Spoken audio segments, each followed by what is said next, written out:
Offer plus acceptance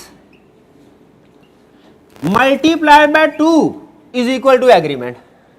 अब ये क्या हुआ, ये जरा सुनिएगा गौर से। ऑफर, ये सिर्फ समझाने के लिए इक्वेशन बना रहा हूं आपको, ये इक्वेशन सारी समझा, लॉ में इक्वेशन नहीं है, ये सिर्फ समझाने के लिए बता रहा हूं। इन भाईजान ने कहा कि सर मेरी मोटरसाइकिल है, क्या आप खरीदेंगे? ये क्या है? Express offer to do something, खरीदेंगे? मैंने कहा हाँ खरीदूंगा, एक्सेप्टेंस हो गई, ऑफर हुई, एक्सेप्टेंस हुई, यानी प्रॉमिस हो गया। ऑफर प्लस एक्सेप्टेंस ये प्रॉमिस है, प्रॉमिस हो गया। लॉ कहता है ये एग्रीमेंट नहीं हुआ अभी। क्यों नहीं हुआ? हाँ, कंसीडरेशन नहीं है, आपने ये तो तय ही नहीं किया। ये बेचने पे राजी है, मैं खरीदने पे राजी हूं, लेकिन कीमत क्या है ये अभी तय ही नहीं हुआ। हो सकता है कीमत ऐसी हो जिसपे हम एग्री ना कर सके, जिसमें हम एग्री ना कर सके। इसीलिए कंसीडरेशन होना भी जरूरी है एग्रीमेंट पे पहुंचने के लिए। सिर्फ ऑफर एक्सेप्टेंस होना जरूरी नहीं है। कंसीडरेशन क्या होती है? Something in return, something in return. अच्छा अब देखें, इन्होंने कहा सर बाइक खरीदेंगे? मैंने कहा खरीदूंगा, यह है प्रॉमिस, ठीक है। मैंने पूछा कितने में? उसने कहा सर 20,000 में बेचूंगा। मैंने कहा अच्छा चलो ठीक है। अब ये एग्रीमेंट हो। अब इसमें देखें दुनिया के हर एग्रीमेंट में 2 प्रॉमिस होते हैं। कितने प्रॉमिस? 2 प्रॉमिस है, ठीक है। एक प्रॉमिस इन्होंने मुझसे किया, क्या? बाइक देने का। एक प्रॉमिस मैंने इनको किया, पैसे देने का। शाबाश। तो ये दोनों प्रॉमिस जब मिलते हैं ना फिर एग्रीमेंट होता है। ये इन्होंने, अब जरा गौर से सुनिएगा, बात थोड़ी टेक्निकल होने जा रही है। इन्होंने प्रॉमिस किया कि ये मुझे बाइक डिलीवर करेंगे, इसके बदले में इनको क्या मिलेगा? हाँ जी। इनके लिए जो कंसीडरेशन है वो क्या है? 20 जो इनको मिलेगा। अच्छा मैंने एक प्रॉमिस मैंने भी किया है 20,000 देने का, और बदले में मुझे क्या मिलेगा? बाइक। मेरे लिए कंसीडरेशन क्या है? बाइक। इसका मतलब है दुनिया के हर एग्रीमेंट में 2 प्रॉमिस होंगे, और एक प्रॉमिस की कंसीडरेशन दूसरा प्रॉमिस है, एक प्रॉमिस की कंसीडरेशन दूसरा प्रॉमिस है। बात समझ आए? अच्छा इस पे एक पॉइंट है, लेकिन मैं अभी समझा दूं कि ना, मुश्किल ना हो जाए। चले मैं डर डर के समझा रहा हूं, समझ आ जाए तो ठीक, नहीं तो ना सही। एग्रीमेंट में 2 प्रॉमिस हैं।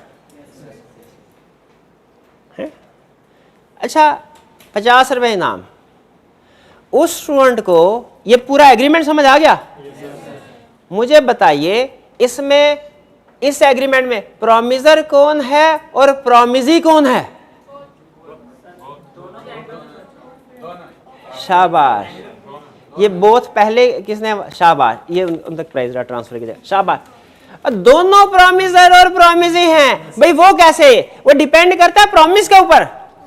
जो इनका पहला प्रॉमिस है ना गाड़ी देने का, अगर केस स्टडी में ये कहे ना कि गाड़ी इन्होंने डिलीवर करनी है, तो हम कहेंगे गाड़ी के प्रॉमिस में ये प्रॉमिसर हैं, मैं प्रॉमिजी हूं।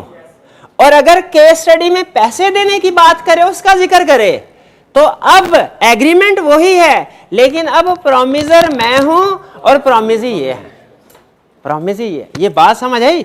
ये आगे चल के ना एक जगह पे स्टूडेंट फंस जाते हैं, ठीक है। वो ये समझते हैं कि जिस बंदे ने ऑफर किया है ना हमेशा वही प्रॉमिसर होगा।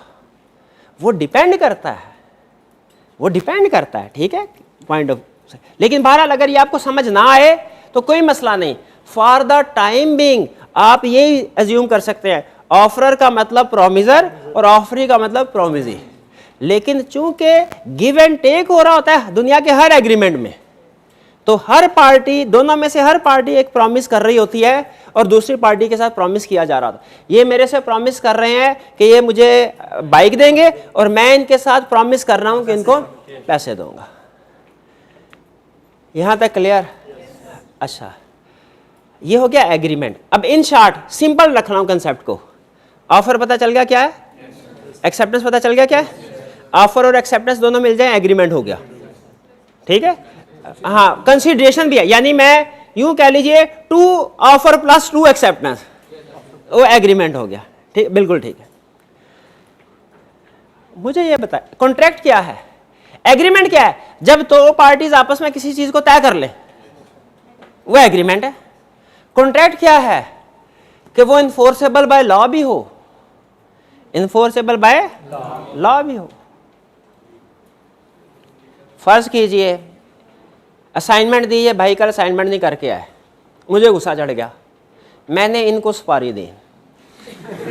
मैंने कहा भाई 10,000 लो, इसकी ऐसी ठुकाई करो, ऐसी ठुकाई करो, याद आ जाए, इसे नानी याद आ जाए, और ये आइंदा पूरे सेशन में केस स्टडी करना ना भूले। मैंने इनको 10,000 दिया, इन्होंने एक्सेप्ट कर लिया, एग्रीमेंट हो गया हमारा। अगर ये 10,000 लेके मुकर जाते हैं, इसकी ठुकाई नहीं करते, मैं कानून का दरवाजा खटखटा सकता हूं? नहीं। क्यों नहीं? इल्लीगल है। शाबा, इल्लीगल। किसी दूसरे की प्रॉपर्टी को, किसी दूसरे की जान माल इज्जत, इसको नुकसान पहुंचाने का एग्रीमेंट करना इल्लीगल है, इल्लीगल। और भी बड़े इल्लीगल है लेकिन एग्रीमेंट, ये एक इल्लीगल एग्रीमेंट है। ये एग्रीमेंट तो है, कॉन्ट्रैक्ट नहीं है। एग्रीमेंट और कॉन्ट्रैक्ट में फर्क क्या है? वो एग्रीमेंट जो इन्फोर्सेबल बाय लॉ हो, वो कॉन्ट्रैक्ट कहलाते हैं। भाई कौन से कॉन्ट्रैक्ट इन्फोर्सेबल बाय लॉ नहीं है? कॉन्ट्रैक्ट टू कौन सी एग्रीमेंट इन्फोर्सेबल बाय लॉ नहीं है? Contract to do, agreement to do illegal things. जैसे मैंने इलीगल की एग्जांपल दी, ठीक है। हाँ भाईजान से पूछा, हाँ भाई तुम्हारे पास बड़े पैसे होते हैं, करते क्या हो? सर मैं शाम को चर्स बेचता हूँ। अच्छा एग्रीमेंट करो यार, ये आधा किलो चर्स मुझे भी दे दो। मैंने कहा ठीक है सर, 1 लाख रुपया दीजिए। 1 लाख रुपया दिया, इन्होंने चर्स की बजाय मुझे नमक दे गए या जो भी 2 नंबर चीज। क्या मैं इनके खिलाफ केस फाइल कर सकता हूँ? क्यों नहीं कर सकता? इलीगल थी। जो इलीगल एग्रीमेंट्स होते हैं इन्फोर्सेबल बाय लॉ नहीं। इसी तरह जो इम्पॉसिबल एग्रीमेंट्स है, मैंने इनसे कहा भाई 10,000 रुपया दूंगा, उड़ के दिखाओ, इन्फोर्सेबल है? नहीं है। अच्छा अब आपको रियल केस सुनाता हूं।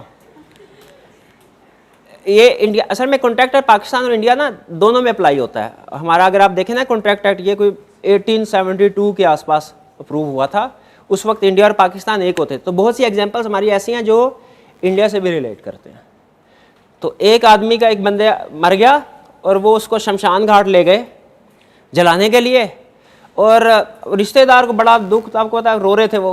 करीब से एक पंडित गुजरा, उसने कहा जी क्या हुआ? उसने कहा जी बंदा मर गया। उन्होंने कहा अच्छा मसला ही कोई नहीं, अगर आप मुझे 1 लाख रुपया दें तो मैं इसमें दोबारा जान डाल सकता हूँ।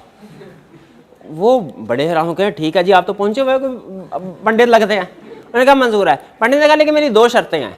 पहली शर्त यह है कि 1 लाख रुपया मुझे एडवांस में देंगे आप, और दूसरी शर्त यह है कि जब मैं मंत्र पढ़ रहा हूँगा ना तो किसी ने आंख नहीं खोलनी। मैंने कहा जी ठीक है। मैंने कहा जी 10 मिनट का मंत्र है। मैंने कहा ठीक है। लाख रुपया दिया और 10 मिनट तक आंखें बंद की, उसके बाद आंखें खोली, लाख रुपया भी गए, पंडित भी गए।